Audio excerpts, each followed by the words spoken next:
안녕하세요. 저는 아직 파릇파릇한 결혼 1년차 새댁입니다. 신랑과 오손도손 함께 지내는 재미에 시간 가는 줄도 모르고 재미있게 살고 있어요. 이 채널은 저희 엄마가 좋아하셔서 옆에서 보고 계신 걸 곁눈질 하다 보니 저도 여러분들 사연에 빠져서 그만 애청자가 되고 말았습니다. 먼저 결혼하신 선배님들 인생의 지혜가 녹아든 이야기들 들으면서 저도 배우는 점이 참 많아요. 저는 이제가 서른을 넘긴 직장인이고요. 남편과는 같은 직장 동료로 처음 만나 연애하다 결혼하게 되었습니다. 저는 어릴 적에 부모님 고향인 목포에서 태어나서 중학교까지 다니다가 고등학교 때 아버지 전근 때문에 서울로 전학을 온 이후로는 쭉 서울에서 살아왔습니다. 남편은 서울 강남 8학군 출신이고요. 사실 어렸을 때 제가 지방에서 자랐다는 것 말고는 남편이랑 자라온 배경이나 집안 환경 등 사는 수준에는 별로 차이가 없다고 생각해 왔습니다. 남편도 딱히 그런 부분을 언급한 적이 없었고요. 사실 저희 나이대에는 저희 부모님들과는 달리 지역 갈등을 직접적으로 체감할 일이 잘 없거든요. 그래서 결혼하려고 남편 가족들을 만났다가 살면서 처음으로 촌년이라는 말을 다듣고 진짜 황당했던 기억이 나네요. 일단 앞에서 말씀드린 대로 저희 부모님은 두 분 다 전라도 목포 출신이십니다. 일가 친척들 모두 목포 출신이시고요.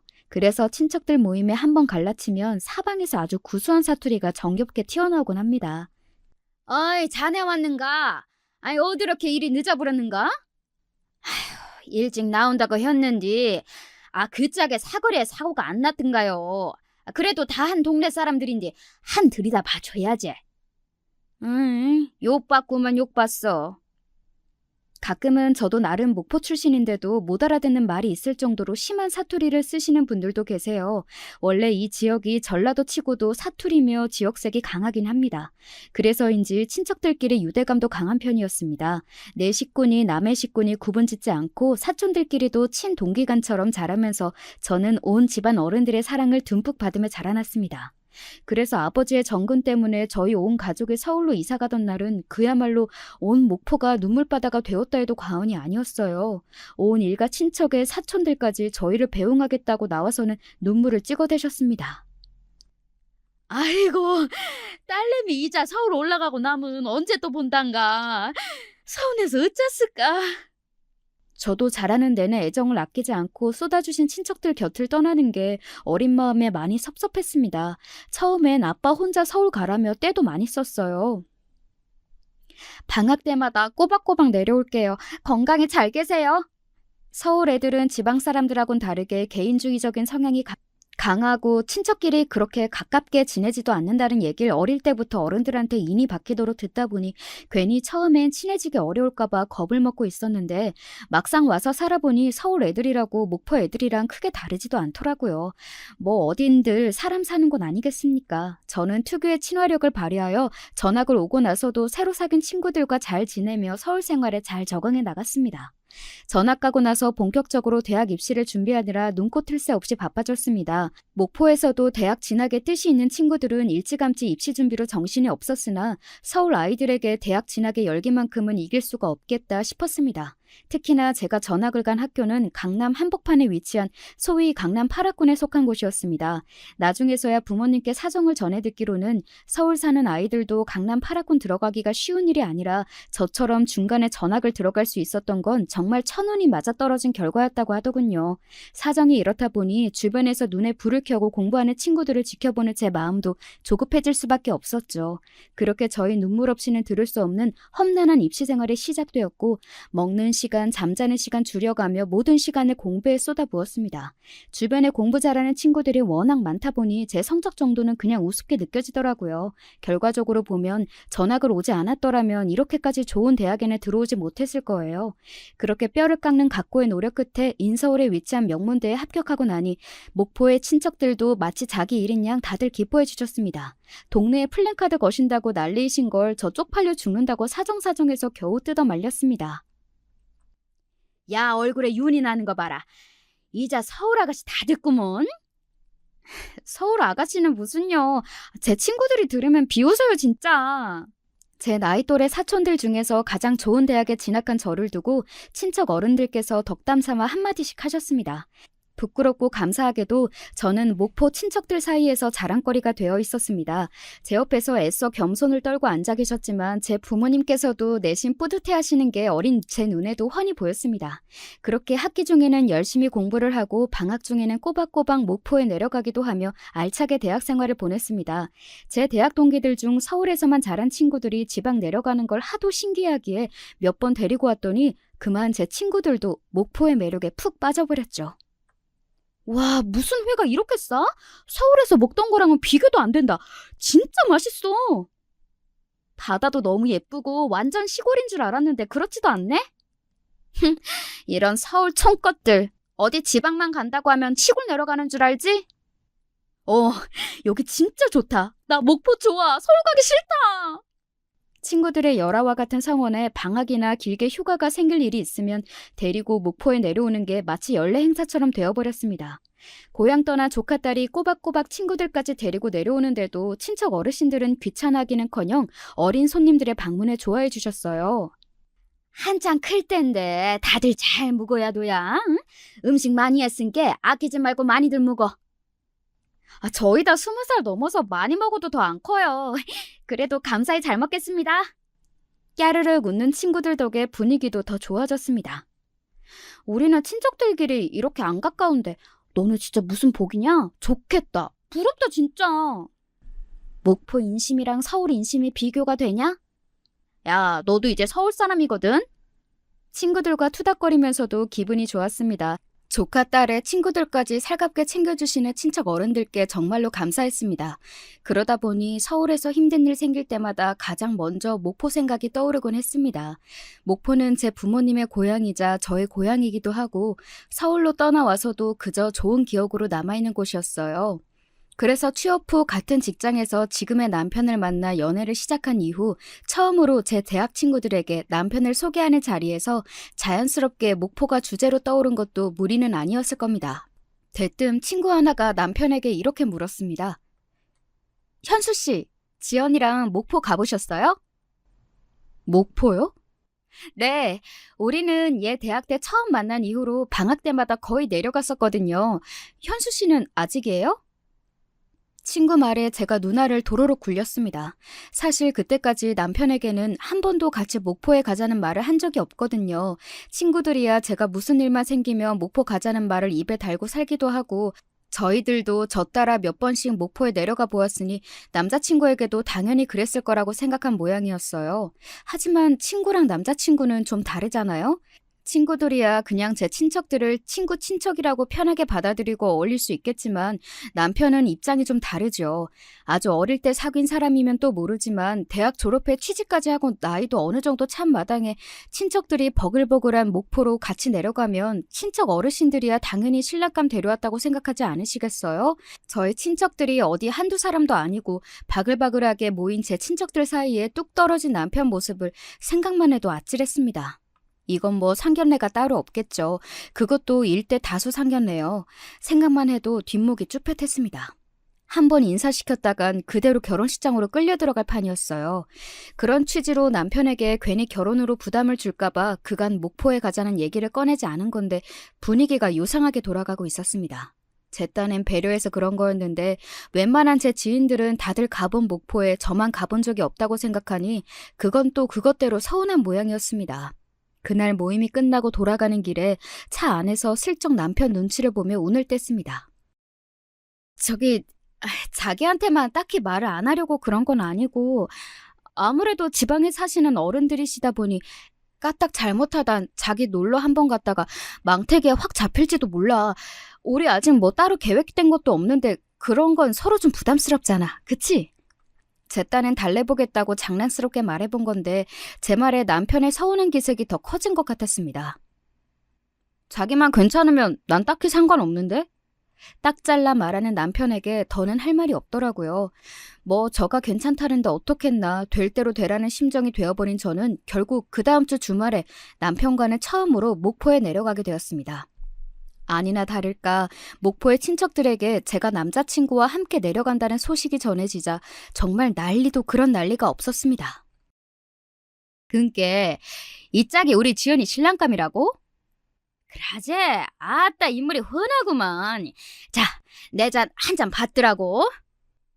그렇게 남자친구라고 강조한 제 노력은 어른들 한마디에 허사로 돌아가고 말았습니다. 10명이 넘는 제 친척들 사이에서 남편은 그야말로 포위 상태였습니다.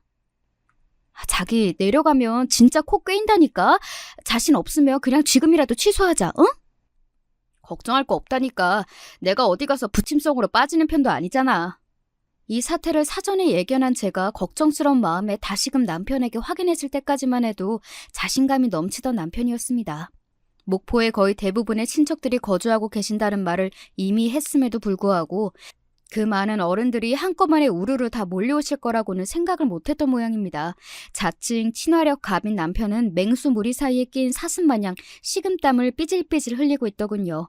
결국 제가 나서 남편을 구출할 수밖에 없었습니다. 아, 삼촌, 이러다 이 사람 도망가겠네. 이 사람한테만 주지 말고 저도 한 잔 주세요. 아따, 그랴. 우리 조카 딸도 한 잔 받아라. 그렇게 마치 동네 잔치라도 열린 양 거나하게 술판이 벌어졌습니다. 처음에는 생판 처음 보는 사람들의 시선이 한몸에 집중되어 당황했던 남편도 다들 술이 좀 들어가고 분위기가 부드럽게 풀어지자 특유의 친화력을 발휘하기 시작했습니다. 백부님, 제 잔도 한 잔 받으시죠. 아, 좋지. 사내답게 시원시원하니 좋구마잉.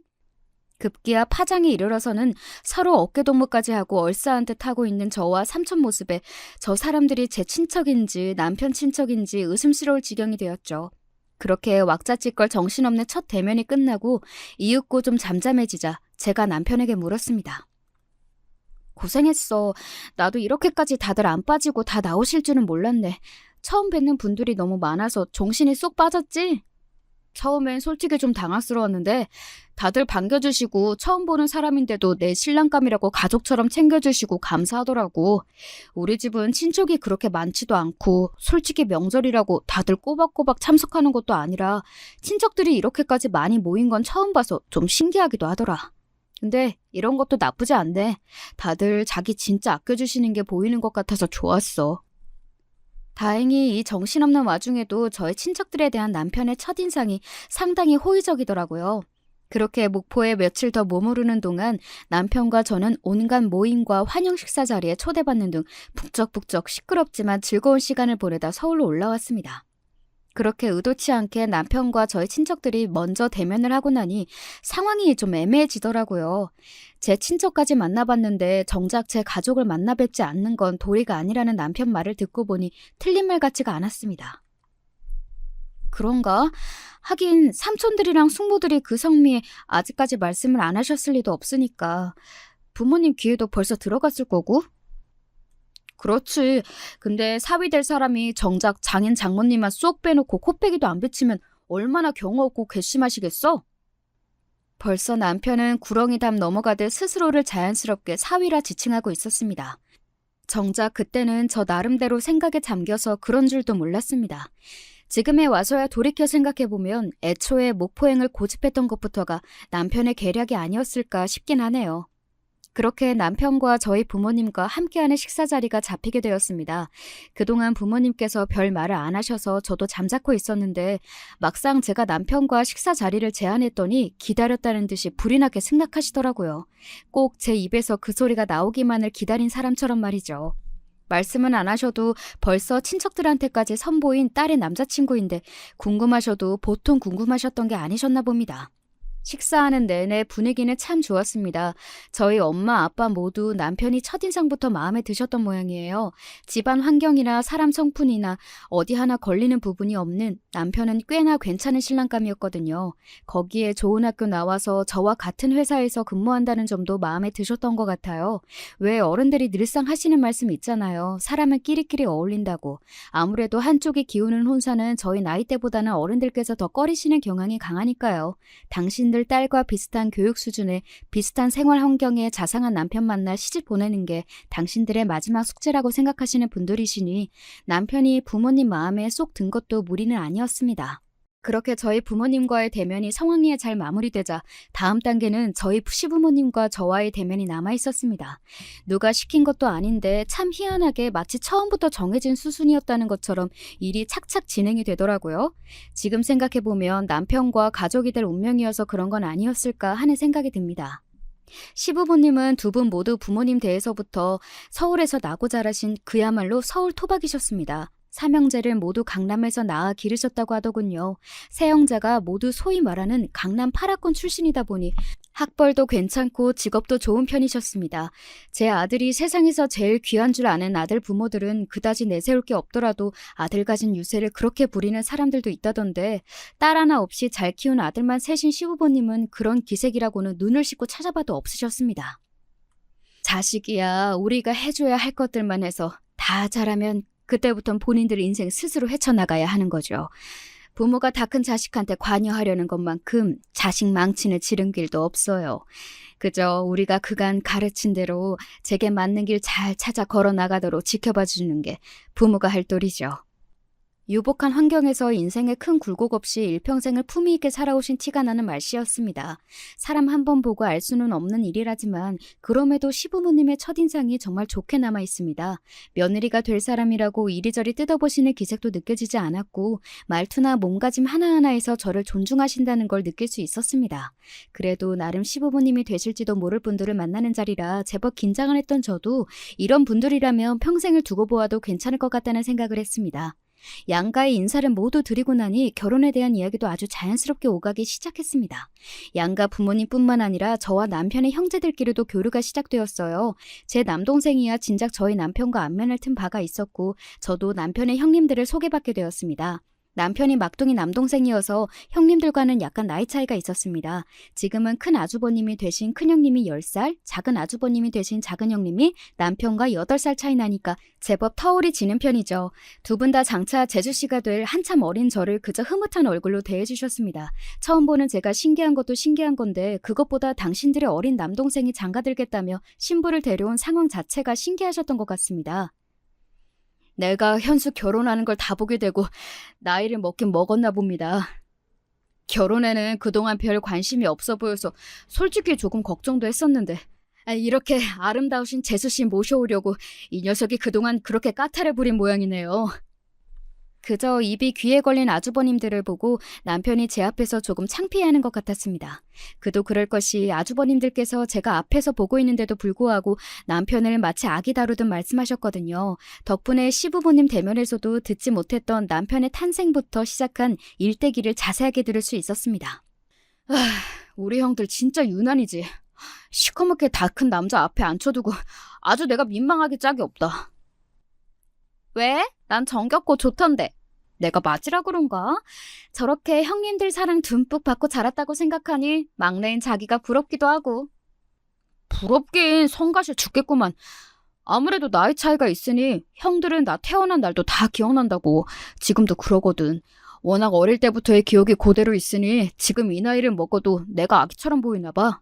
좀 징그러워도 자기가 감안해줘. 징그럽긴 진짜 괜찮다니까.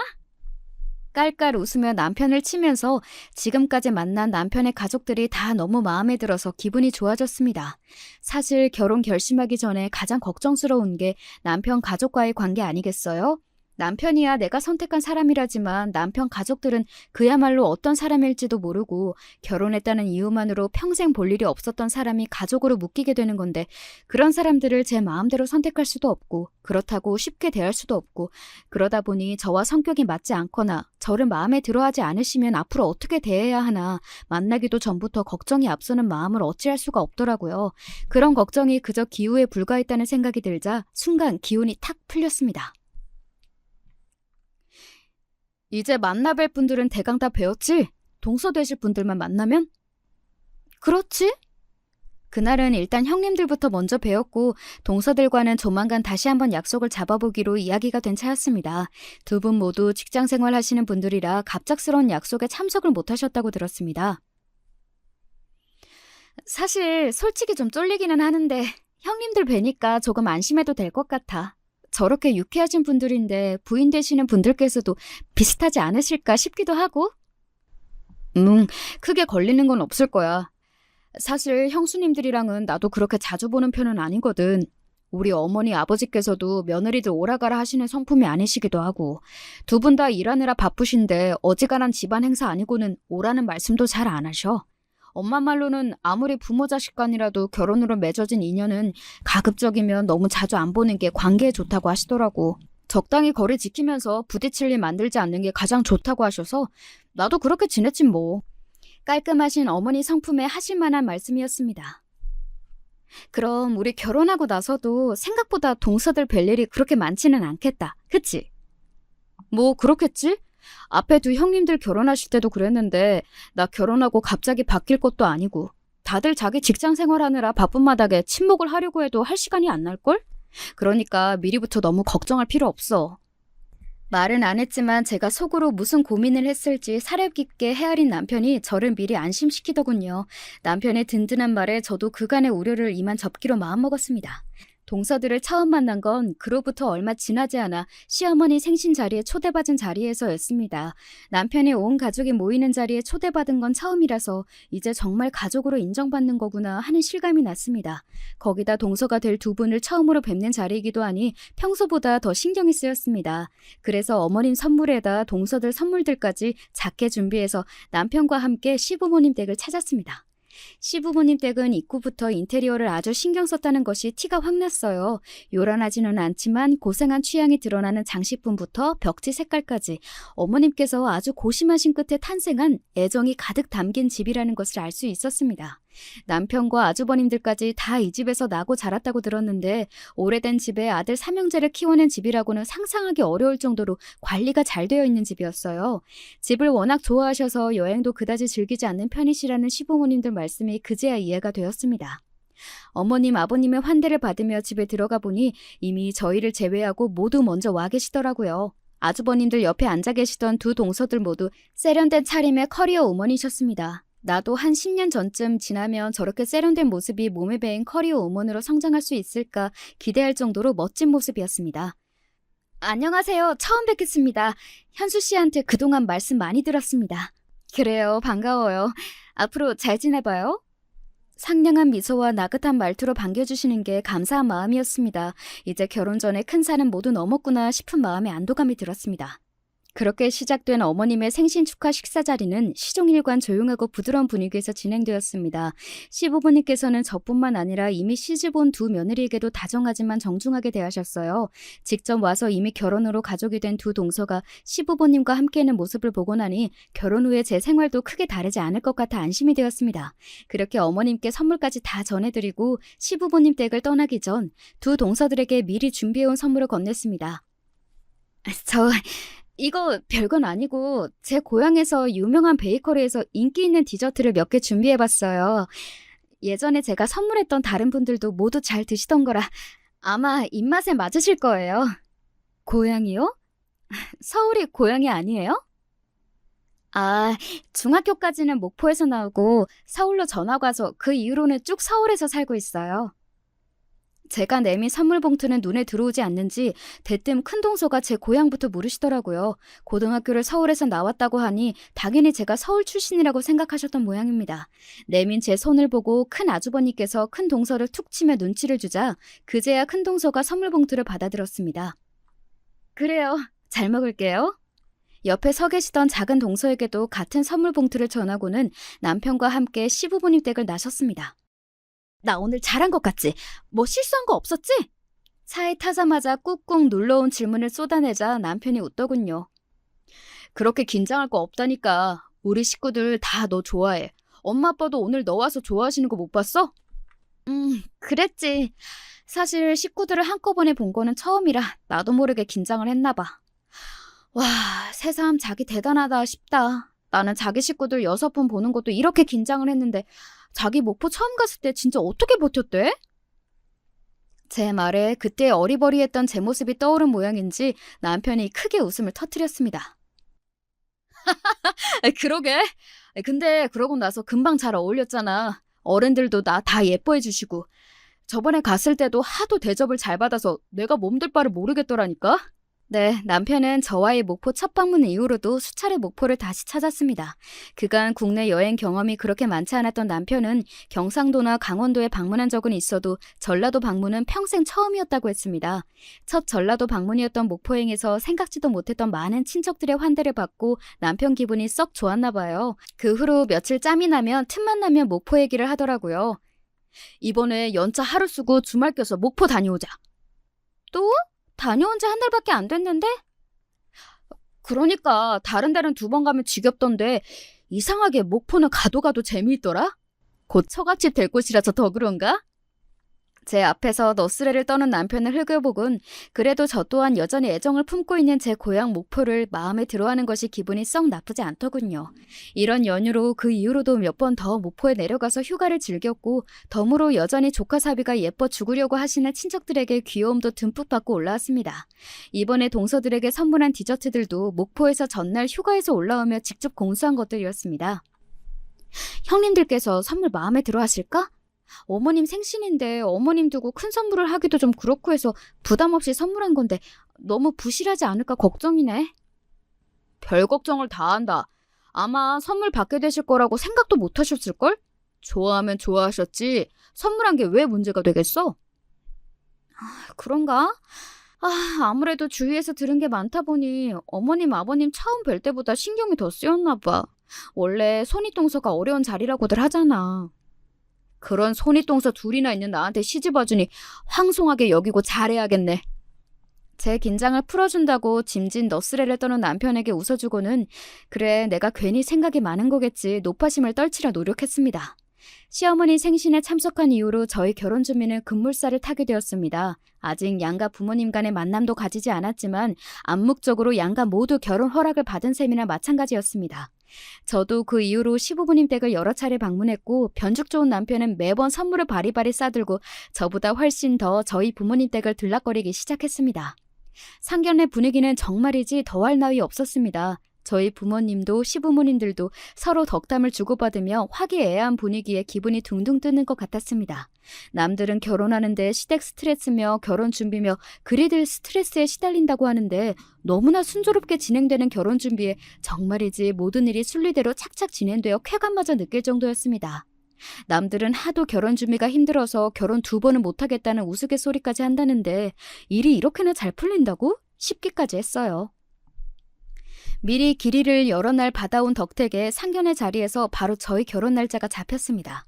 결혼 날짜는 상견례로부터 6개월도 채 남지 않은 시점이었습니다.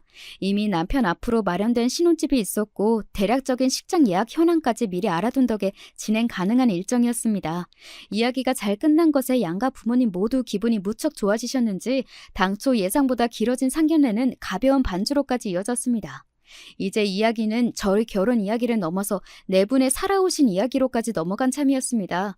처음 보신 분들께서 뭐 그리 나누실 말씀이 많은 모양인지 웃으며 남편과 눈빛을 주고받았습니다.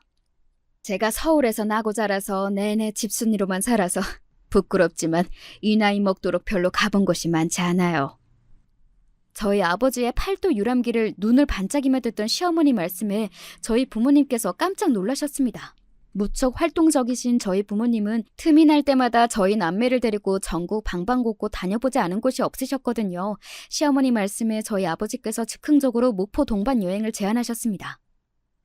그러지 마시고 사돈 어른과 함께 저희와 목포 여행 한번 다녀오신 건 어떠십니까, 안사돈? 우리나라에 좋은 것들이 참 많지만 또 목포만한 곳이 없거든요. 저희 고향이라서가 아니라 교통도 불편하지 않은데 바다도 볼 수 있고 해산물도 맛있고 한번 오시면 정말 마음에 드실 겁니다. 아유, 그래도 저희가 폐가 되지는 않을지. 아니야, 엄마.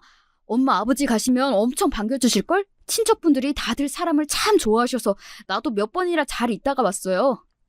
평소 화통하고 시원한 성격의 아버지와는 달리 다소 내성적이신 시어머님 입장에서는 부담스러운 제안일까봐 중간에서 제가 눈치를 보고 있는데 오히려 남편이 제 어머니를 부추기고 있었습니다. 말려야 할까 하던 차에 저희 아버지가 계속해서 열심히 어머님을 설득하셨습니다. 예, 다른 곳은 몰라도 목포 바닥은 저희가 꽉 잡고 있습니다. 저희가 책임지고 모실 테니까 부담 갖지 말고 한번 다녀오시죠. 어머님 기색을 슬쩍 살피니 예상과는 다르게 어머님께서도 흥미를 보이시는 것 같았습니다. 그래서 저도 지원 사격을 넣었죠. 네, 어머님. 처음이시라 망설여지시면 현수 씨랑 저도 같이 갈게요. 아무래도 아는 사람이 한 명이라도 더 있으면 좋잖아요. 제 말에 어머님 얼굴이 화색이 되었습니다. 좀처럼 여행 가는 일이 없던 어머님의 반응이 긍정적이자 아버님께서도 무척 흡족하신 것 같았습니다. 그렇게 황당하게도 상견례 자리에서 양가 부모님과 예비사위 며느리가 함께 떠나는 목포 여행이 결정되었습니다. 아까는 나도 분위기에 휩쓸려서 권해드리기는 했는데 생각해보니 이게 또 보통 부담될 자리가 아니네. 내가 괜한 짓을 했나? 아니야. 나도 마침 목포 생각이 나던 참이었어. 분명히 우리 부모님도 마음에 들어하실 거야. 남편은 아예 확신을 하고 있더군요. 어지간해도 목포가 마음에 들었던 모양이다 싶었습니다. 그렇게 바로 다음 주 주말에 저희는 양가 부모님을 모시고 목포로 내려갔습니다. 도착하자마자 눈앞에 펼쳐진 광경은 그야말로 요지경이 따로 없었습니다. 거의 동네 잔치와 맞먹는 규모의 환영 만찬이 준비되어 있었거든요. 친척들이 작정하고 칼을 갈며 준비한 모양이었습니다. 아유, 세상에, 송구스러워서 어째. 목포에서만 맛볼 수 있는 산지 직송의 온갖 산의 진미가 눈앞에 펼쳐진 걸 보시고는 어머님께서 감사한 마음에 어쩔 줄을 몰라 하시더라고요. 평소 친척들에게 극진한 대접을 받던 남편 입까지 떡 벌어진 걸 보니 그 규모가 짐작이 가시죠? 생각보다 저희 친척들과도 금세 잘 어울리시며 즐거워하시는 사돈 내외를 보고는 저희 부모님 어깨가 하늘까지 치솟았습니다. 아, 삼촌, 뭘 이렇게 많이 준비하셨어요? 슬쩍 삼촌께 작은 목소리로 죄송스러운 마음을 담아 타박을 하자 삼촌이 그러시더라고요. 원래 이렇게 처음에 융숭하게 대접을 잘 해드려야 사람 마음이라는 게 고마워서라도 더 잘해줄 마음이 생기고 그러는 법이지. 아, 그러고 지연이 너 시집 가는데 이렇게 친척들이 마음을 쓴다는 걸 보여드리면 야가 저 집에서 사랑 듬뿍 받고 자란 딸이로구나. 더 함부로 못하는 법이라니까. 네, 이게 다 처음 보는 외지인한테 베풀 수 있는 호의겠습니까? 다 조카딸 잘 되라는 어른들의 살뜰한 마음이시겠죠. 감사한 마음에 그만 코가 시큰해졌습니다. 서울로 이사간 이후로는 가끔 내려와서 실컷 대접받고 가는 게 다였는데 그런 조카딸이 뭐가 그렇게 예쁘다고 이렇게까지 해주시는지 앞으로 시집가도 내가 더 신경 쓰고 잘해야겠다 다짐했어요.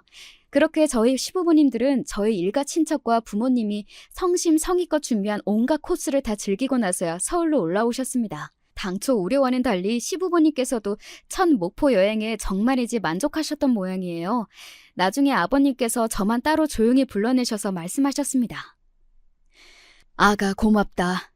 내가 저 사람 처음 보는 분들하고 저렇게 재미나게 잘 어울리는 걸 본 적이 없어. 저 사람 요즘도 매일 목포 얘기를 입에 달고 살아. 잠자리며 음식 가리는 사람이라 여행 가서도 늘 애 먹고 힘들어하는 것만 봤는데 좋긴 정말로 좋았던 모양이야. 다 네 덕이다. 고맙다 아가. 제게 용돈까지 억지로 쥐어주시며 고마워하셔서 저도 정말 뿌듯했습니다. 가족이 되길 목전에 두고 더할 나위 없이 좋은 양가 분위기에 어떻게 기분이 좋지 않을 수 있었겠어요. 부모님까지 모시고 목포에 간 걸 아주버님들 내외까지 다 아시는 마당에 빈손으로 올라올 수는 없죠. 서울로 올라온 다음 날 목포 특산물을 바리바리 이고지고 형님 부부를 다시 만났습니다. 세상에 이 귀한 걸 다 아버지 어머니 모시고 여행 다녀온다고 애 많이 썼을 텐데 뭘 우리 것까지 다 챙겼어요. 고마워라. 정말 우리 재주씨만한 효부가 또 없습니다. 자식이라고 무뚝뚝한 아들이라 그간 가족여행 한번 제대로 못 갔는데 재수씨가 저희가 할 일을 다 해주셨네요. 저번에 선물해주신 목포 디저트도 정말 맛있었는데 고맙습니다, 재수씨. 아니에요. 어머님, 아버님께서 좋아해 주셔서 제가 더 감사하죠. 그날 역시 식사 분위기는 참 좋았습니다. 표면적으로는 말이죠. 돌아오는 차 안에서 평소답지 않게 말이 없는 저를 보며 남편이 눈치를 보았습니다. 자기야, 왜 그래? 혹시 속 안 좋아? 아니, 그게 그냥 괜히 내 노파심인 것 같긴 한데 아무래도 감이 안 좋아. 그날 제 마음을 어지럽힌 건 다름 아닌 손이동서 두 분이셨습니다. 식사하는 내내 두 분은 잔잔한 미소를 머금고 예의를 지키셨지만 처음부터 느낌이 쎄했습니다. 결정타는 아주버님께서 저한테 감사 인사를 하실 때였지요. 정확히 저번에 목포 디저트에 대한 감사 인사를 하실 때 피식 저를 비웃는 큰 동서의 표정을 찰나이지만 분명히 목격했거든요. 그 이후로도 목포에 대한 화제가 떠오를 때마다 큰 동서와 작은 동서가 미묘하게 눈빛을 주고받는 것이 눈에 띄었습니다. 다른 사람들 분위기가 워낙 좋았고 그 두 사람이 티나게 불쾌한 행동을 하지 않아 얼핏 보면 모를 수도 있었겠으나 한 번 그런 장면이 목격되고 나니 자꾸만 제 심기를 거스르는 행동이 눈에 걸리더라고요. 제 말이 이어지면 이어질수록 남편 표정도 점차 굳어졌습니다. 남편은 잠시 생각에 잠긴 것 같더니 결론을 내렸죠. 네가 그렇게까지 느꼈더라면 아무 일도 없는 건 분명 아니었을 거야. 하지만 당장 무슨 행동을 취한 게 아니니 뭐라고 하기도 그렇고. 일단 이번엔 넘어가고 한 번 더 이렇게 마음에 걸리는 일이 있으면 그땐 넘어가지 말고 꼭 나한테 얘기를 해줘. 해결을 하더라도 꼭 내 선에서 해결을 할 테니까. 알았지? 연신 당부하는 말에 그러마 대답하고는 복잡해진 마음에 그만 심란해지고 말았습니다. 제발 이 기분이 기우에 불과하기를 바라고 또 바랐죠. 하지만 슬픈 예감은 왜 틀리는 법이 없는 것인지요. 그로부터 며칠 지나지 않아 저에게만 따로 동서들이 연락을 해왔습니다. 왔으면 얼른 앉아요. 아주버님들과 남편 없이 만난 동서들은 말투부터 싸늘한 것이 영 딴판이었습니다. 슬프게도 제 예감이 들어맞은 모양이었습니다. 혹시 제가 무슨 실수를 한 게 있을까요? 조심스레 묻는 제 말에도 두 분은 그저 콧방귀만 뀌시더라고요. 그러더니 작은 동서가 먼저 쏘아붙였습니다. 그걸 꼭 우리 입으로 말해야 알겠어요? 나 원참 기가 막혀서. 벌써부터 이 집 식구 행세하는 것도 아니고 어른들 바글바글 끌고 그 총구석까지 내려가야겠어요? 갑자기 쏟아진 일격에 어안이 벙벙했습니다. 일전에 양가 부모님 모시고 목포에 다녀온 걸 말씀하시는 거라면 두 분 모두 흡족해 하셨고 잘 모시고 다녀왔는데요. 뭐가 잘못된 건가요? 시골 출신이라 뭘 모르는 모양인데 얌전하신 양반들이 어떻게 면전에서 거절을 하시겠어요? 그저 무안할까 장단 맞춰준 걸 눈치 없이 좋다고 실실대는 꼴이라니. 그 정도 상식도 없어요? 촌년이라 그러나? 그러니까 지금 이 사달이 난 게 저와 저희 부모님이 개념도 없이 내키지도 않는 시부모님을 억지로 총구석, 그러니까 제 고향 목포에 끌고 내려간 게 저들 마음에 차지 않는다는 거였습니다. 말을 가려서 할 생각도 없이 내뱉는 큰 동서 말에 저도 발끈했습니다. 촌년이라뇨. 말씀이 지나치시네요, 형님. 그럼 저랑 저희 부모님이 원치도 않는 분들한테 주제넘은 행동을 하셨다는 뜻인가요? 그건 저뿐만 아니라 저희 부모님께도 실례입니다. 실례는 그쪽이 한 게 실례고, 그리고 아직 결혼한 것도 아닌데 형님이라는 호칭은 좀 그렇지 않나? 마치 저의 결혼을 반대라도 한다는 태도에 그만 말문이 턱 막혀버렸습니다. 제가 말을 잇지 못하자 큰 동서 뒤를 이어 작은 동서가 신이나 떠들어댔습니다. 사실 그쪽 집안이 우리 도련님한테 차지 않는 건 맞잖아요? 형님도 그렇고 나도 그렇고 다 강남 파라코 출신이야. 어디 총구석에서 굴러먹다 올라온 아가씨하고는 레벨이 다르다고. 아직 어려서 뭘 몰라 그러는데 성충이는 솔잎을 먹고 살아야 돼요. 괜히 결혼하고 더한 분란 일으키지 말고 정리할 수 있을 때 정리하는 게 아가씨한테도 나을 겁니다. 그 말을 뒤로 제 말은 아예 들을 생각도 없는지 두 동서가 쌩안이 나가버렸습니다. 갑작스럽게 당한 황당한 대접에 그만 울컥 서러운 감정이 올라왔습니다. 저는 곧장 울먹이는 목소리로 남편에게 전화를 걸었습니다. 곧장 약속 장소로 뛰어들어온 남편에게 방금의 대화를 들려주었습니다. 오늘 제가 여기 나온 건 남편도 미리 알고 있었습니다. 먼저 녹음을 하라고 한 것도 남편이었어요. 내용을 확인한 남편의 얼굴이 딱딱하게 굳어버렸습니다. 미안해. 형수들이 우리 식구 없는 곳에서 당신에게 이렇게 경우 없이 나올 줄은 나도 몰랐네. 나 때문에 겪지 않아도 될 일 겪게 해서 정말 미안해. 내가 다 해결할게. 너 아무것도 따로 안 해도 돼. 내가 다 알아서 할게. 단호하게 말하는 남편이 대체 무슨 짓을 할지 예상이 가지 않았지만 남편은 이미 생각해둔 바가 있는 모양인지 눈빛에 흔들림이 없었습니다. 그 남편의 계획이란 걸 제 두 눈으로 직접 확인하게 된 건 바로 그 주 주말이었죠. 남편을 따라온 곳은 뜬금없게도 웬 대형 연회장이었습니다. 기껏해야 며칠 전에 일 때문에 마음이 상했을 제 기분을 풀어주러 레스토랑에 외식이라도 가는 건가 했던 저는 어안이 벙벙해졌습니다. 수십 명은 수용할 수 있는 규모의 손님이라곤 달랑 저희 둘뿐이었어요. 자기야, 누구 더 와? 잠깐만. 오셨어요? 바로 내려갈게요. 자기야, 잠깐만 있어. 금방 다시 올게. 제 말에 대답은 않고 남편이 서둘러 주차장으로 내려갔습니다. 그렇게 한 1, 2분 기다렸을까 연회장 문이 열리더니 큰형님 내외와 작은 형님 내외가 차례로 연회장 안으로 들어왔습니다. 여전히 저를 보는 동서들의 눈빛은 곱지 않더군요. 재수 씨 먼저 와 계셨네? 현수는요? 아, 여기는 어쩐 일이세요? 현수 씨가 연락했나요? 우린 현수가 같이 밥이나 한 끼 뭐 하자고 해서 나왔는데 재수 씨 얘기 못 들으셨어요? 그때 갑자기 밖이 웅성웅성 요란스러워지기 시작했습니다. 이윽고 문이 열리더니 남편이 다시 등장했습니다. 무려 10명이 넘는 저희 목포 친척들을 대동하고 말입니다. 아니, 삼촌, 숙모, 이게 다 무슨 일이야? 여긴 웬일이세요? 아따, 우리 조카 사위 연락받고 올라왔지.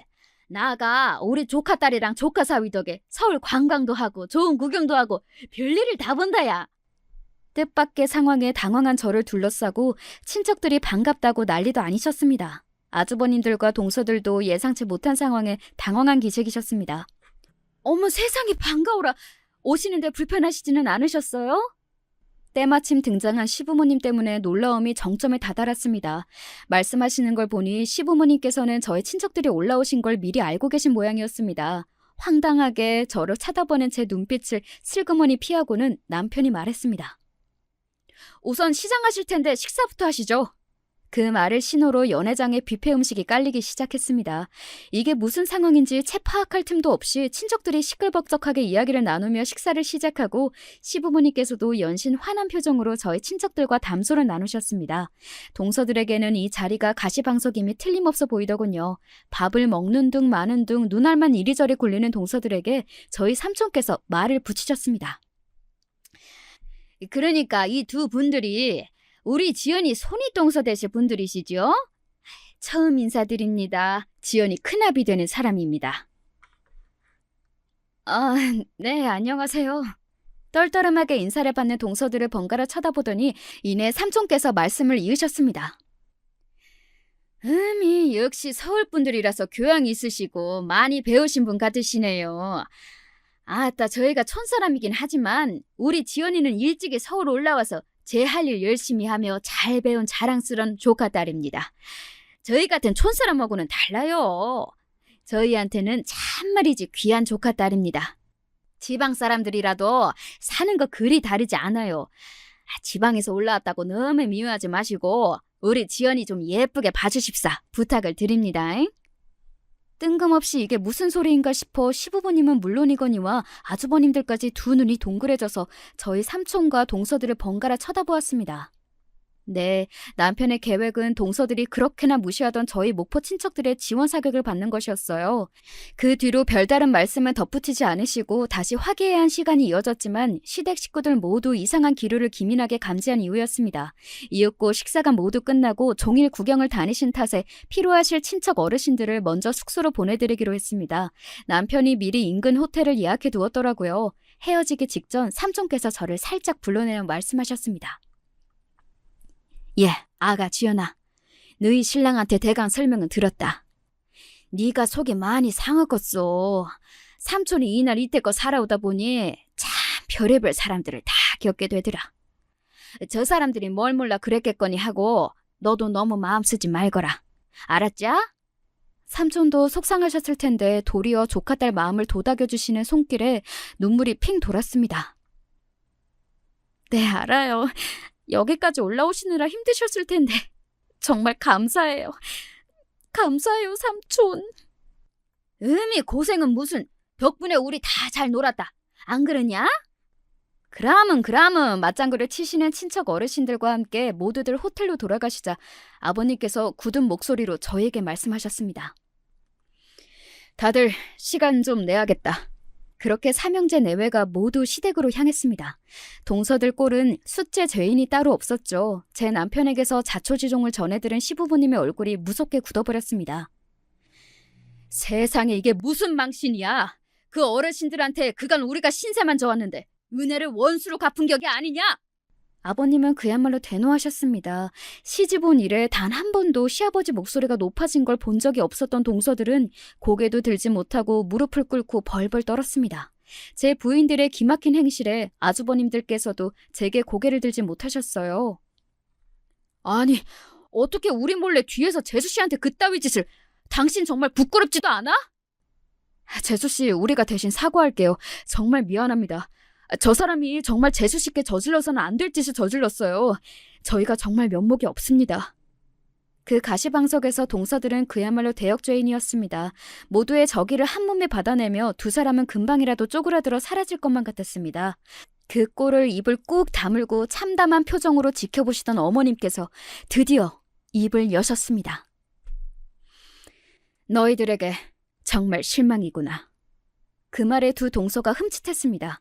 평소 순한 사람들이 화를 내면 그리 무섭다지요. 소리 한번 지르지 않으시고도 무겁게 떨어지는 시어머니 말씀에 저까지 심장이 얼어붙는 것 같았어요. 내가 그동안 너희들에게 거리를 지키고 예를 다한 건 그게 내 할 도리이기도 했지만 내가 그랬듯 언젠가 들어올 아랫동서에게 너희도 그러길 바라서였다.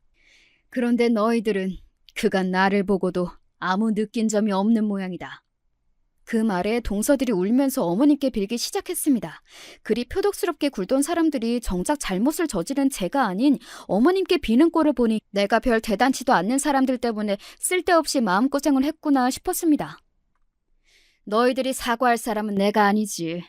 지연이가 용서를 해주든 아니든 너희들은 잘못을 했으니 성심을 다해 사과해야 할 것이다. 더는 보고 싶지 않으니 둘 다 돌아가거라. 눈물을 질질 짜며 찍소리도 못하고 비척비척 사라지는 두 사람 꼴이 말도 아니더군요. 우리가 너한테 정말 미안하다는 말밖에 할 말이 없구나. 윗사람 덕이 부족해 너한테 겪지 말아야 할 일을 겪게 만들었으니 당장 내일이라도 사돈 내외와 친척분들께 꼭 사과를 드리마. 정말 미안하다. 진심으로 사과하시는 시부모님 모습에 저게 정말 참된 어른의 자세로구나 생각했습니다. 약속하신 대로 시부모님께선 다음날 저희 친척들과 부모님께 식사 대접을 하며 그간의 일을 말씀드리고 진심으로 사과하셨습니다. 저희 부모님 앞에서 거의 석고대죄를 하시는 통에 그걸 말리느라 저희 부모님과 저와 남편까지 진땀을 빼야 했습니다. 동서들이야 더 볼 것도 없이 저와 시부모님 앞에서 찍소리도 못하고 쥐죽어 지내고 있습니다. 한번 마음을 돌리시니 어머님이 그리 차가우실 수가 없더라고요. 어머님이 든든한 방패가 되어주시니 저도 눈치 볼 일 없이 제 할 말 다하며 살고 있어요. 제 다사다난한 결혼 이야기는 여기까지입니다. 들어주신 여러분들 모두 감사드려요.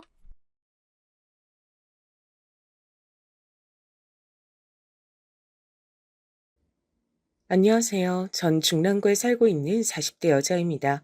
평소 누군가에게 건너듣던 이야기 혹은 뉴스에서 듣던 종류의 이야기가 저한테 일어나서 한동안 스스로 마음 잡기 힘들었어요. 직접적으로 제가 피해를 봤다기보단 저희 남편이 겪은 일이지만요. 제가 이렇게 똑같이 속상해할 수밖에 없는 이유를 저희와 아무런 상관이 없는 분들도 얼마 안 돼 이해하실 것 같아요. 한번 들어보시겠어요? 먼저 저희 아버님의 회사와 관련해서 얘기를 드려야 될 것 같은데요. 아버님은 아주 작은 회사를 운영하고 계세요. 사실 이것도 저희 어머니 친정에서 보태주신 걸로 시작하신 거예요. 어머니가 나중에 말씀하시기 전까진 아무도 몰랐던 내용이랍니다. 그건 결혼할 때 우리 오빠들이 지참금으로 보내준 걸로 시작한 거야. 네 아버님이 그땐 그렇게 엎드려 절하면서 감사하다고 감격을 했지. 오빠들 돌아가시고 나선지 아님 원래 그렇게 철면핀지 몰라도 전혀 지금은 고마운 기색이 없지. 다 자기가 한 일처럼 여기잖아. 어머, 그럼 어머니 친정으로부터 나왔던 돈인 거예요? 저도 뭐 아버님이 저희 결혼할 때 하도 자부심을 갖고 말씀하시니까 몰랐죠. 사실 진짜 말 맞다나 저희 상견례 때 아버님이 엄청 자랑하셨거든요. 한 사업체 운영한다는 게 보통 일이 아니죠. 저도 우리 아들, 딸들한테 누누이 얘기해요. 이 애비 입으로 말하는 건 좀 머쓱하지만 진짜 네 애비가 대단한 일을 하긴 했다고 말이에요. 제일 먼저 그 물건 여기 들여와서 거래 성사했던 게 저란 말입니다. 그 당시에 어디 직접 발로 뛰며 해외 가서 거래하기 쉬웠겠습니까? 아니죠. 저니까 가능했던 겁니다. 너무 대놓고 자랑을 하시니 들으면서 저는 썩 마음이 편치 않았어요. 뭐 이때 저희 엄마 아빠 표정도 똑같으셨고 반면에 남편은 그런 분위기를 좀 싫어하더라고요. 나는 아버지랑 성향이 좀 안 맞아서 말이야. 옛날부터 난 엄마 쪽 성격을 많이 닮아서 밖에 나서서 말하고 그런 것도 안 좋아해. 근데 전부터 아버진 계속 저 조그만 회사 물려받으라는 둥 어쩌고 말씀하시는데 나는 못 해먹겠더라고. 아버지 성향이 맞춰진 회사는 나한테 안 맞아. 확실히 우리 남편은 이런 것 말고도 본인 아버지랑 좀 잘 안 맞긴 했어요. 곧잘 다투기도 했었는데 이유를 들어보니까 납득이 좀 되더라고요. 아버지, 아버진 꼭 그렇게 남들한테만 여유 있고 대포 큰 사람인 척 하는데 그러지 말고 엄마나 자식들한테나 좀 잘해주세요. 아까도 마트 가면서 엄마한테 소리 버럭 질러대고 저 무거운 것도 엄마 혼자 다 들고 가게 하는 거 보고 진짜 기겁했어요. 왜 그러는 거예요, 정말? 이때 아닌 게 아니라 아버님이 어머니를 좀 함부로 대하시는 구석이 있긴 해요. 그럴 때마다 어머니는 아들을 뜯어 말리셨고요. "아이고 예예. 이건 우리가 알아서 할 테니까 승호 너는 나서지 마라. 왜 굳이 아버지랑 싸우려 들어. 네 아버지 저러고 산 게 몇십 년째다. 엄마 괜찮으니 신경 쓰지 마." 이렇게 옥신각신하는 것도 결국 어머니와 남편일 뿐 아버님은 통화하시느라 이쪽은 신경도 안 쓰셨죠. 나중에 저희 애 태어났을 때도 계속 좀 허세 가득한 소리만 하셔서 저희 엄마도 무척 싫어하셨답니다. "야, 나 진짜 니네 시아버지 꼴보기 싫어 가지고 어떡하냐? 사돈끼리 얼굴 볼 일 많다지만 그래도 네가 중간에 조심 좀 해. 박서방은 유순하고 착한데 그 아버진 왜 저렇게 나댄다니? 무슨 손주를 지 손주기만 한 양 저렇게 크게 떠들어대. 면전에 사돈 놔두고 말이야." 실제로 이날 아버님이 저희 엄마 아빠 앞에 두고 너무 본인 얘기만 해대시고 박씨 가문이 얼마나 위대한지 일장연설을 하셨어요. 저도 듣기 불편했는데 뭐 다 망한 분이긴 했죠. 여기까진 저희 아버님을 바라보는 전체적인 여론이었고 그럼 전 어떻게 생각하냐면요. 저도 솔직히 아버님 썩 좋아하진 않아요. 이 집에선 완전히 남이자 제3자인 제 입장에선 아버님의 여러 행보들이 마음에 안 들었어요. 그중에 가장 이상하고 선 넘는다고 생각되는 부분이 있었죠. 그건 바로 아버님 회사에서 일하고 있는 경리, 이지영 씨에 대한 일이었습니다. 여보 있잖아. 아까 어머니가 잠깐 아버지께 들렸다가 뭐 받아오라셔서 회사 갔었거든. 근데 난 그 지영 씨 말이야. 격리로 들어오신 분. 그분 좀 그렇다. 남편은 아마 이때는 전혀 내막을 몰라서인지 뭔 소린가 하는 표정이더라고요. 그게 아버님이 그 지영 씨를 너무 좀 이뻐하는 느낌이랄까? 그 사람 심지어 나이가 나랑 별 차이도 안 나잖아. 나보다 5살 위랬던가? 40대고 이혼해서 혼자라니까 아버님은 뭐 짠하다면서 챙겨주시는 것 같은데 그게 너무 과하단 말이지. 근데 남편은 또 이 부분에선 저랑 생각이 다르더라고요. 그게 왜? 그거야 뭐. 나도 그분 뽑았다고 했을 때 얘기 대충 들었어. 듣자니 전 남편이 어마어마하게 쓰레기라며 애도 안 키우려고 하고 양육비도 안 주고 지독하게 고생을 시킨다는데 이혼하고 마음고생 시키면 말 다 한 거지. 그냥 그런저런 사정이 짠하니까 그러는 거 아니야? 그건 그런데 아버님이 신경 쓰시는 범위가 내 눈엔 너무 광범위해 보인단 거야. 내가 몇 번 들르지도 않았지만 갈 때마다 아버님은 지영 씨 자리에 붙어 앉으셔서 꼼짝을 않으시더라고. 그전에 김철민 씨 있을 땐 아버님이 전화로만 용건하고 잘 붙어 있지도 않았잖아. 근데 남편은 본인이 워낙에 아버지랑 사이가 안 좋기도 하고 가뜩이나 잘 부딪히는데 더 부딪힐 일이 생기는 게 싫었나 봐요. 에이, 모르겠다. 난 이제 두드러지게 보이는 일 아니면 굳이 신경 안 쓰고 싶어. 아버지 말고 나만 해도 처자식 먹여 살리는 거 힘들어. 엄마가 주신 김치나 먹자. 그냥 이렇게 얘긴 마무리 지어졌는데요. 나중에 어머니 얘기를 들어보니 어머니도 마음 쓰시는 것이 제가 괜히 예민했나 싶은 거예요. 그래, 주영 씨 말이지? 너도 몇 번 안면이 있나 보다. 거기가 참 안 됐어. 엄마랑도 일찍 헤어졌고 아버지도 일찍 돌아가시고 삼촌 손에 자랐대더라. 그래서 괜찮은 남자 좀 만나서 결혼해서 가정도 꾸리려 했는데 이상한 놈을 만난 거야. 너무 짠하잖아. 내가 네 남편 저만할 때 키우던 게 생각나. 저희 남편이 지영 씨 아들만 할 때요? 아, 그 집 아들내미가 초등학생이던데 우리 애랑 비슷하더라고요. 그래. 암튼 그 여자가 그 무렵 나이쯤 이혼해서 혼자 애 키우는 게 보통 일이겠냐. 나 때랑은 다르다 해도 어쨌건 혼자 벌어먹고 살아야 되잖아.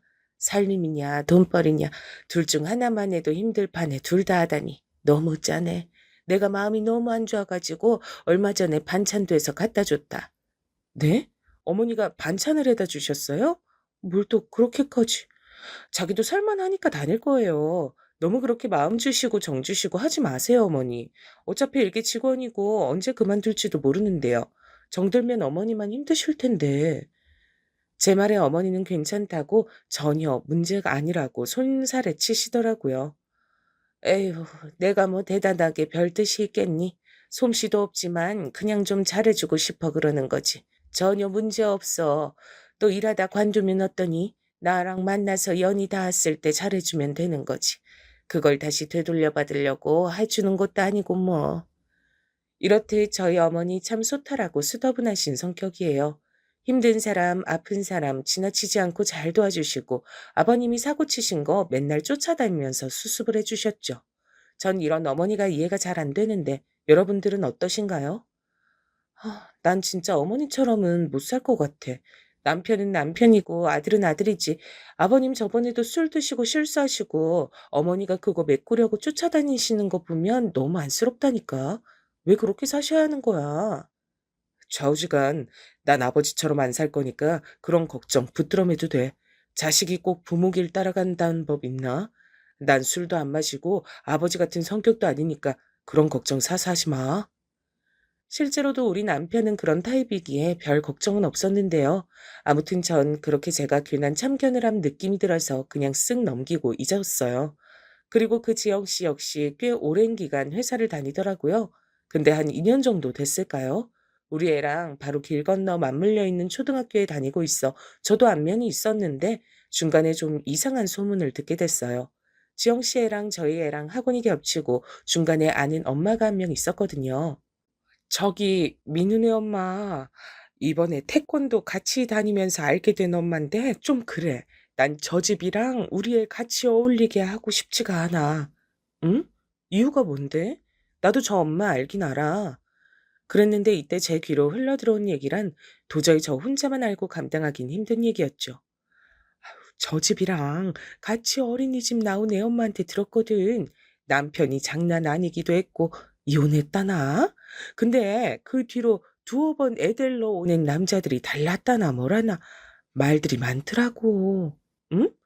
아니 뭐 남동생이나 애 삼촌일 수도 있잖아. 아니야.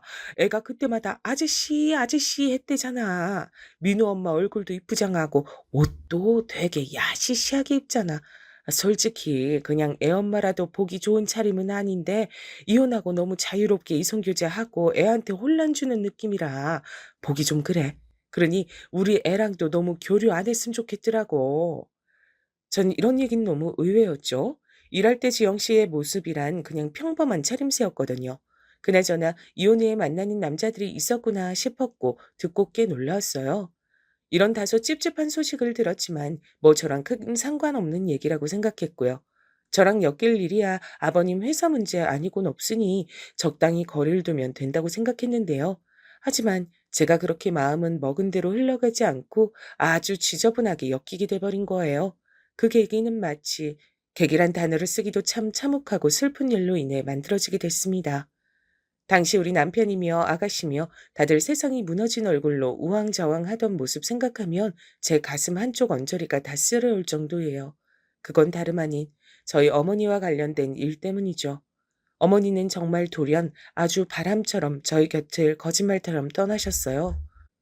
평범하게 우리가 일어나서 밥을 짓고 먹고 바쁘게 출근 준비를 하는 그 시간대에 정말 너무 아무렇지 않게 비보를 전해오셨죠.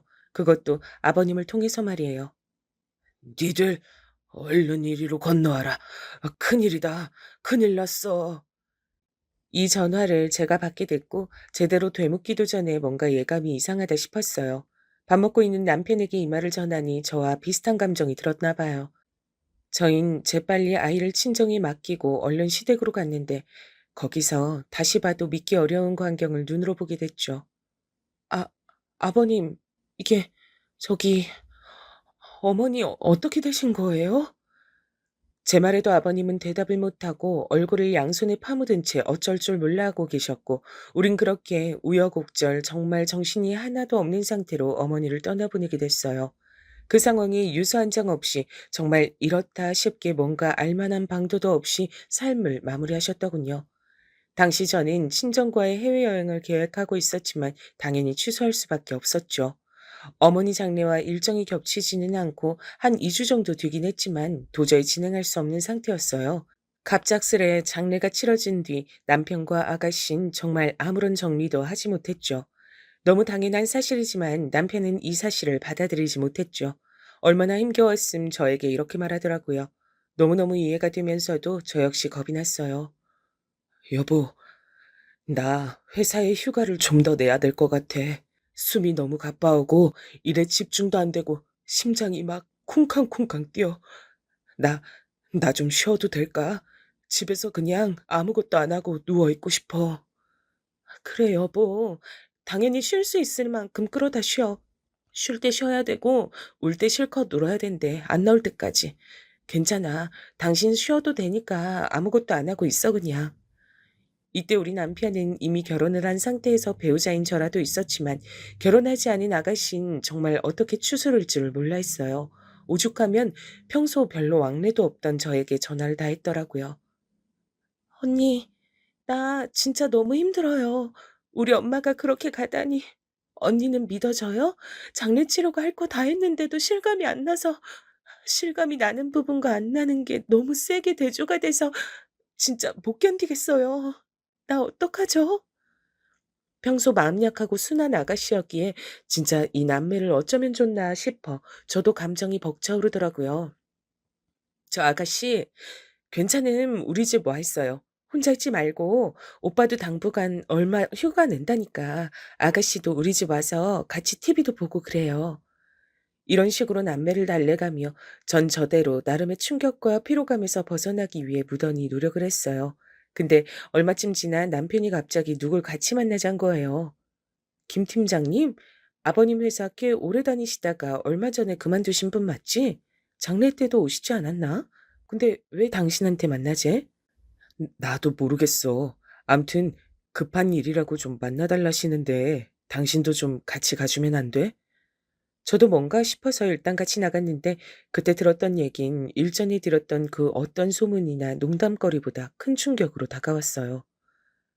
아, 안녕하세요. 사모님도 같이 오셨구나. 그죠? 저희 사장님 며느님이시잖아요. 오늘 제가 뵙자고 한 게 사실 외람되지만 좀 드릴 말씀이 있어서요.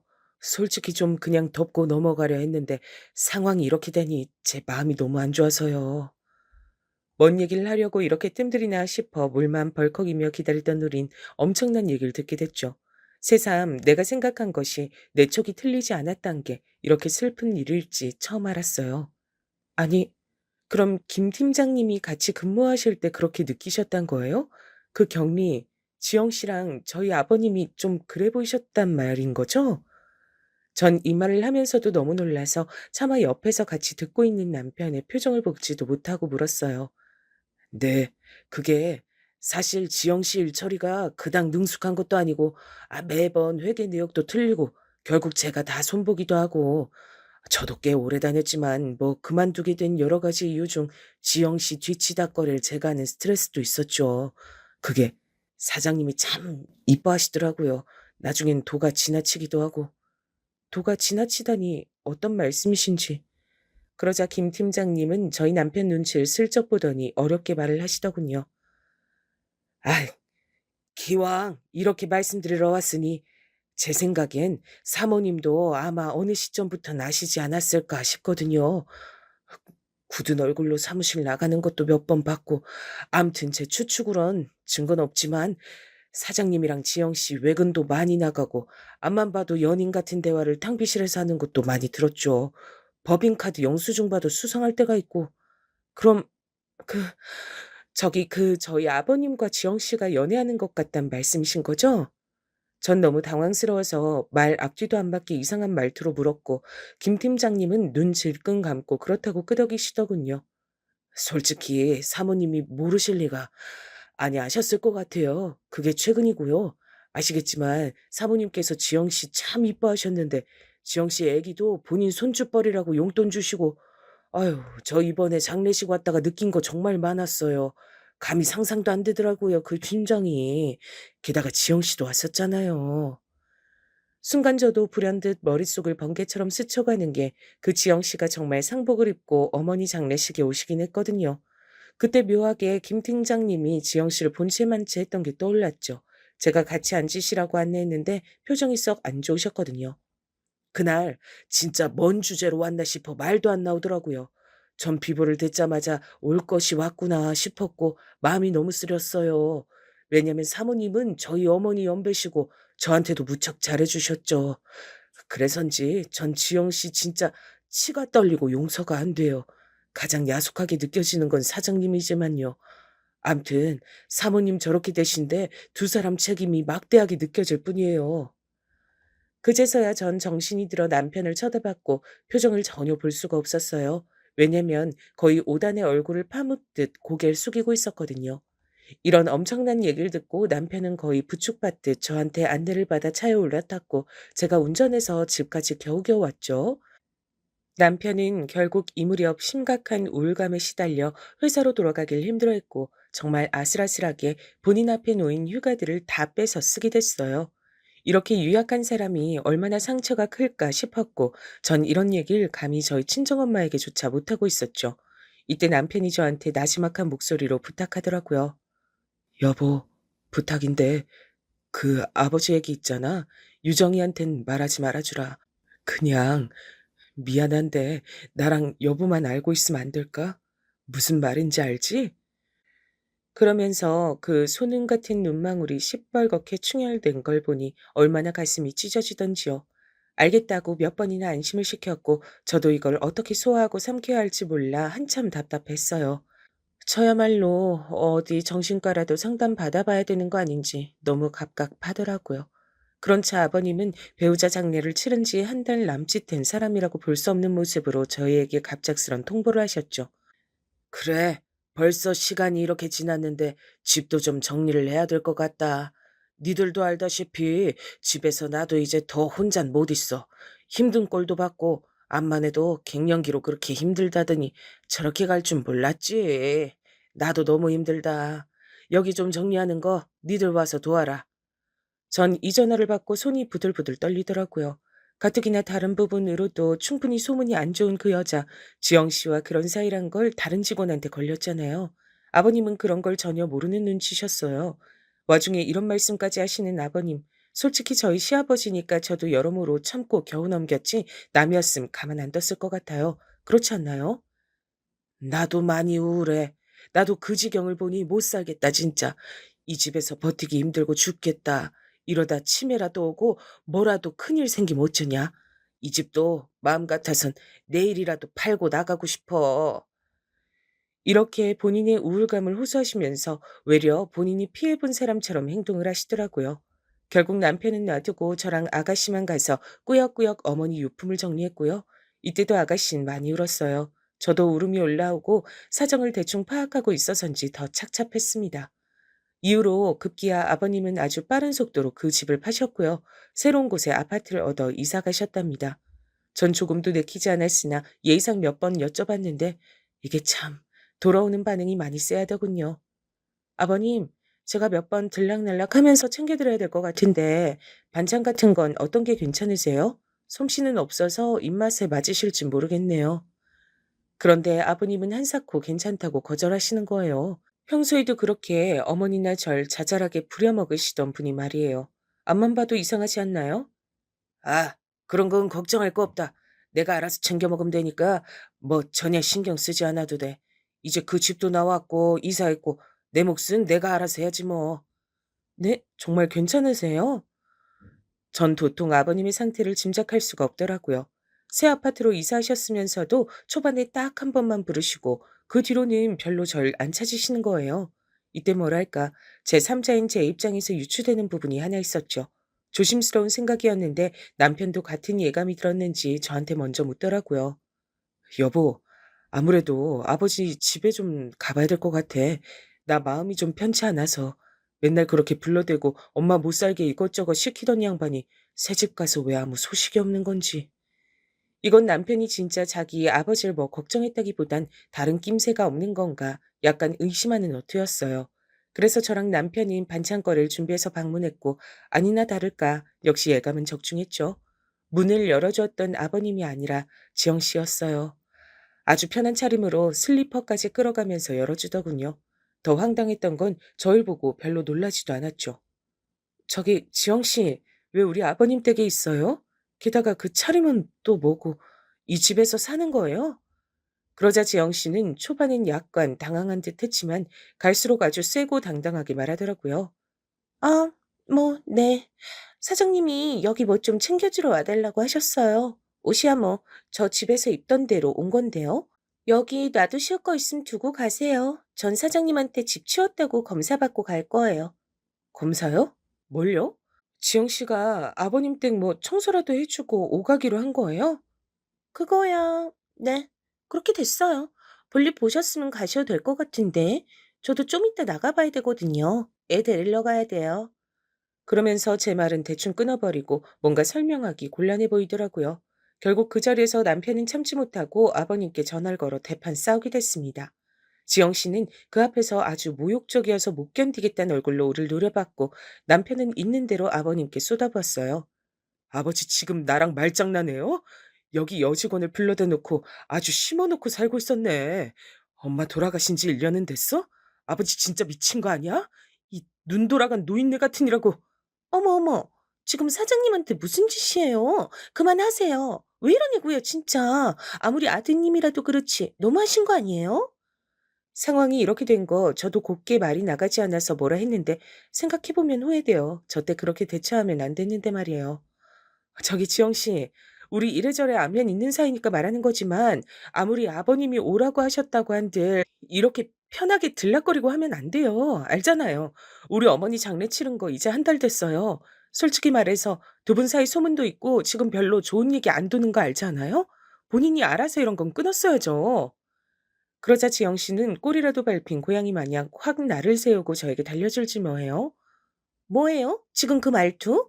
나를 뭐 이상한 여자로 몰아가는 말투네.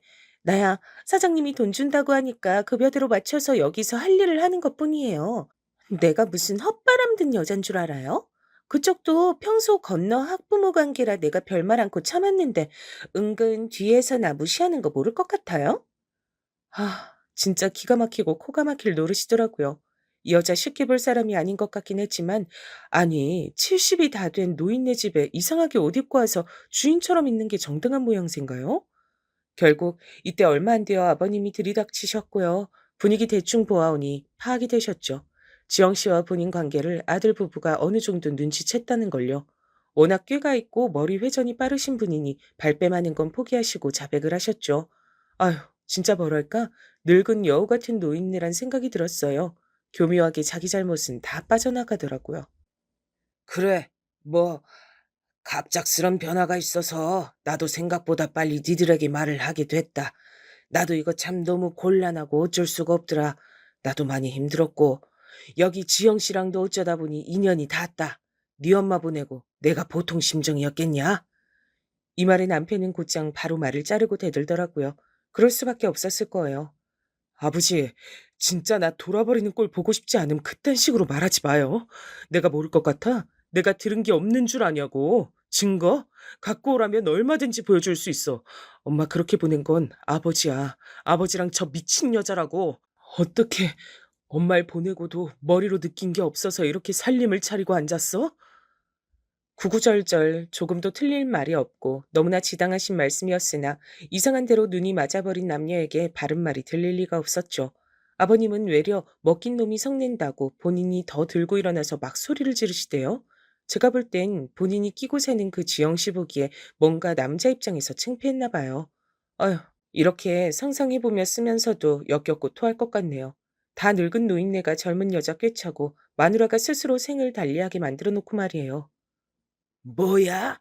이놈 진짜 자식놈 키워봤자 아무짝에도 쓸모가 없지. 어디서 말을 그따위로 만들어내? 내가 네 엄마를 보내? 내가 왜? 나는 충격 안 받았는 줄 알아? 너 이놈의 자식, 나한테 당장 용서를 빌어라. 어디서 말을 그따위로 하냐고? 이 답도 없는 싸움 앞에 전 이미 싸울 의욕도 잃고 질려버렸고 그 옆에서 계속 불쌍한 척 역겨운 얼굴을 하고 있는 지영 씨도 꼴 보기 싫었어요. 남편은 계속 악을 쓰고 대드는데 결국 중간에 제가 팔을 잡고 말렸죠. 아버지, 아버지는 엄마한테 미안하지도 않아? 일평생 자식 낳고 길러주고 고모들까지 시집 보내주고 맨날 아버지가 싸지르는 똥 치워줬던 엄마한테 어떻게 이럴 수가 있어? 내가 이 꼴 그냥 두고 볼 줄 알아? 이놈의 자식이 진짜. 부부 사이 일을 네가 뭘 알아? 네 엄마가 엄마로서야 네한테 어땠을지 몰라도 부부 사이는 부부만 아는 거야. 나라고 뭐 네 엄마한테 서운한 건 없는 줄 아냐? 원래 그렇게 성급하고 판단을 잘못하는 사람이야. 네가 뭘 아냐고? 이야, 아버지 진짜 기가 막히네. 정말 끝내준다. 당신은 내 아버지도 뭣도 아니야. 사람이면 이럴 수 없어. 이럴 수가 없다고. 저는 일단 남편을 달래면서 빠르게 속삭였죠. 이런 말 아니면 정신줄을 잡기 힘들 것 같아서요. 여보, 일단 진정해. 지금 싸울 대상이 아버님만 있는 게 아니야. 아버님도 아버님이지만 지영 씨는 왜 놔두고 아버님한테만 돌을 던져. 어머니 덕을 그렇게 보고도 번듯이 배신한 인간이야. 일단 나가자. 오늘은 그만 가야 돼. 남편은 이때 씩씩거리면서 가져간 반찬을 눈앞에서 던지지 못한 걸 후회하며 나왔죠. 아, 분해서 못 살겠어. 어떡해. 난 평생 아버지 볼 자신이 없어. 어떡하지? 근데 안 보는 걸로만 되려나? 그러고 산다고 내가 살 수 있으려나?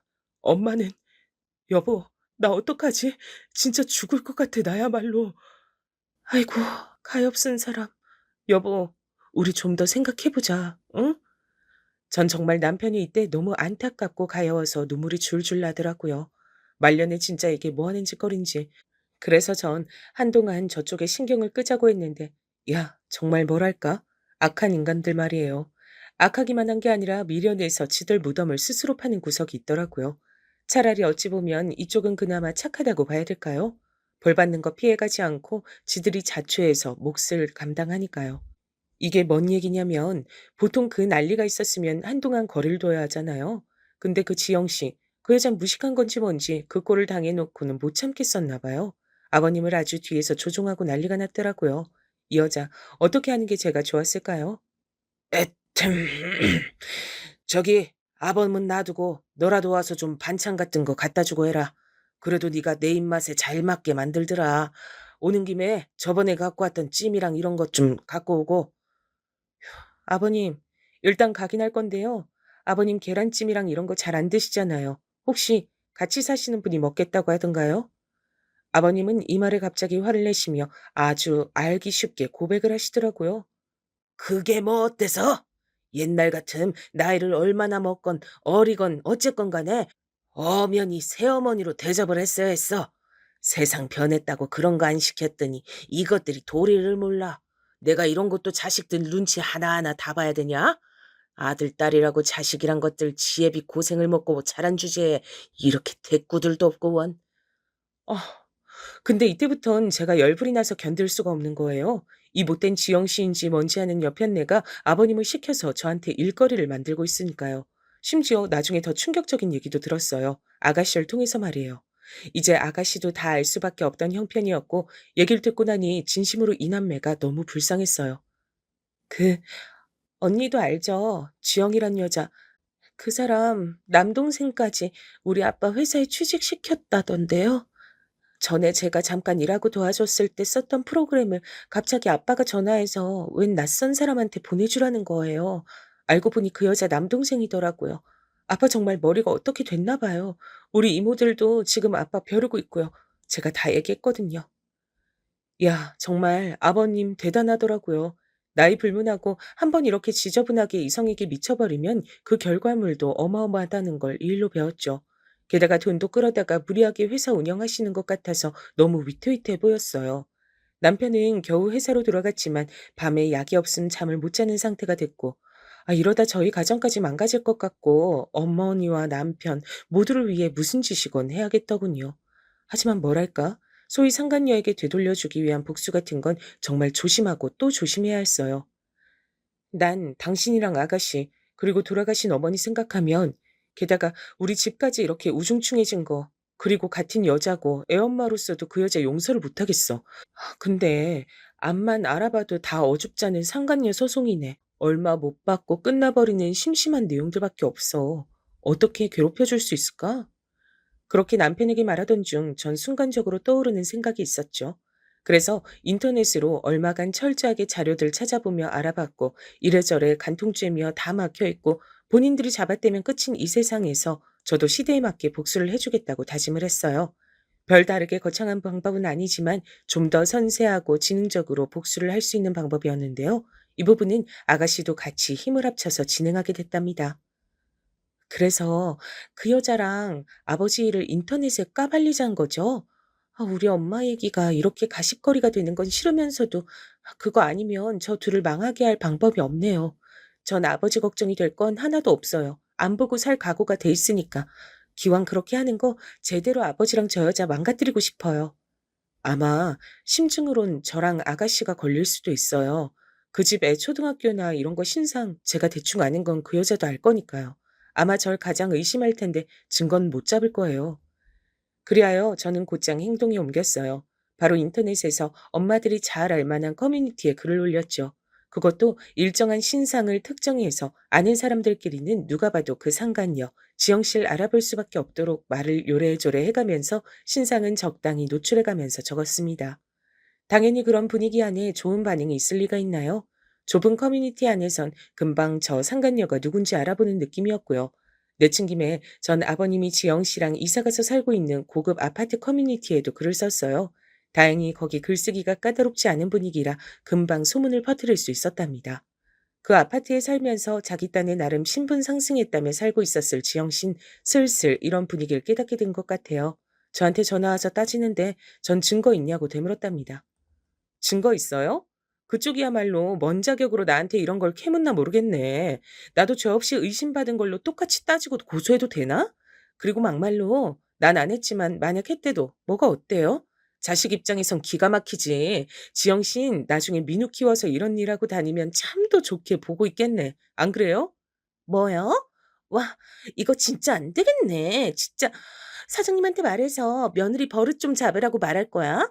나한테 했던 말들 나 하나도 안 까먹고 그대로 사과받을 거니까 각오해요. 어머, 너무너무 무서워서 눈물이 날 것 같다. 꼭 그렇게 해줘요. 기대하고 있을게. 잔뜩 비틀어서 비꼬아준 다음 전 냅다 전화를 끊어버렸습니다. 그리고 뭔가 생각할수록 어이없고 웃겨서 다시 전화해서 윽박질렀답니다. 기왕 의심받은 거 내 생각 좀 말해볼 테니까 잠자코 듣기나 해요. 남의 집 멀쩡한 부부 다 찢어놓고 그 집 자식들까지 우울증 걸리게 만들어 놓고 본인은 잘 살려고 했던 거 맞죠? 근데 안 되니까 짜증나고 막 이렇게 주제도 모르고 전화해서 따지는 거고 그쵸? 어쩜 사람이 이렇게 겁이 없어요?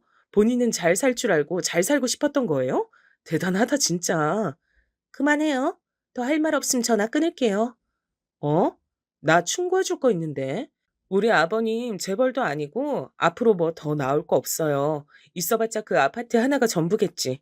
근데 그거 갖고 노인네 비위 맞춰가면서 애까지 얻어 걸려서 잘 키워볼 생각하는 거 아니죠? 돈이야 우리 어머니가 있었고 지원해줬던 거지. 아버님 스스로 재산 준 건 쥐뿔도 없어요. 아니 난 그냥 참고하라고 말해준 거지. 이렇게 말하니 지영 씨는 지도 놀란 건지 뭔지 대답이 없더라고요. 그러고 전 전화를 끊어버렸고 제가 올린 글에도 다시 명시해뒀어요. 평생 힘들게 살아온 조강지처를 먼저 가게 만들어 놓고 절해놓고 서로들 또 재혼할 거다. 그러니 피해가라고 신상을 박아둔다. 요렇게 말이에요. 결국 이래저래 상황이 심각해지고 지역 커뮤니티 분위기도 나빠지고 지영 씨가 보내는 학교 내부에서도 엄마들끼리 말이 나왔나 봐요. 얼마나 울부짖어가며 노인네에게 투정을 부리고 울어댔음 아버님이 곧장 저한테 전화를 거셨더라고요. 너 내가 그렇게 안 봤는데 어떻게 일을 이렇게까지 벌이냐? 제정신이야? 아버님, 저한테 이러실 일이에요? 뭐 저도 더 손해볼 거 없으니까 말씀은 드릴게요. 아버님이 설마 본인이 하신 일이 있으신데 자식들을 엮고서 하진 못하시지 싶어서요. 어머님도 충격으로 그렇게 등지게 하신 와중에 아버지 등쳐먹는 여자 때문에 우울감에 시달리는 남매들 설마 고소하고 그러실 건 아니죠? 이러니 아버님도 움찔하셨는지 그냥 침묵만 남아있더라고요. 전 이윽고 마치 롤러코스터를 타고 내달리듯 아주 가파른 골목으로 뛰어가는 것처럼 아버님께 아주 무섭게 말했어요. 아버님, 지금 그 여자가 조종하는 대로 너무 재밌게 흘러가고 계세요. 이렇게 된 거 저 아버님 회사도 오픈하고 지금 그 여자랑 무리해서 같이 시작하는 체인 사업 거래처에도 말할까 해요. 별 소용 없을 것 같지만 사람들 말이 얼마나 무서워요? 여기까지 말하니 저도 점점 흥분이 되고 감정 주체가 안 됐어요. 중간에는 막 눈물이 날 것 같더라고요. 회사 직원들까지 눈치채고 우리 어머니 걱정할 정도였는데 설마 어머니가 지영 씨랑 아버님 관계 모르셨을 것 같으세요? 본인도 죽을 것 같고 직원들 뒷말에도 시달리셨을 거예요. 그러면서 전 브레이크 없이 거친 말을 아버님께 쏟아냈죠. 저도 제가 그렇게 아버님께 분노를 토할 줄은 상상도 못했는데 말이에요. 아버님, 이 일 벌인 게 아버님 며느리랑 딸이 같이 작당한 거 맞고요. 억울하시면 고소라도 해보세요. 돌아가실 때까지 손주며 자식들은 안 볼 까고 하셔야 될 거예요. 이건 그냥 들은 말씀 아니에요? 그리고 새로 꾸린 가정이라던 그 여자와 그 아들내미 놈 얼마나 존중받고 사실지 몰라도 또 버려지실 게 뻔한데요. 그게 뭔 얘기냐? 뭔 개풀 뜯어먹는 소리야? 이쯤 되니 이 한심한 두 인간들의 덧없는 사랑에 대해 제가 다 한숨이 나오더군요. 무슨 말인지 모르시겠어요? 그 여자 들리는 소문 장난 아니에요. 바람 피워서 이혼당한 것 같던데 용케 애는 또 어떻게 데리고 나왔더라고요. 남자도 꽤 많고요. 아버님 앞으로 여생이 길지 않으니 재미 보시려는 건 알겠지만 그러려면 상대를 제대로 고르셨어야죠. 자식의 남동생까지 끌고 들어온 거 보면 물줄을 잡은 거지. 설마 천년의 사랑이겠어요? 제 말에 아버님도 그 뒤부턴 대답 안 하시더라고요.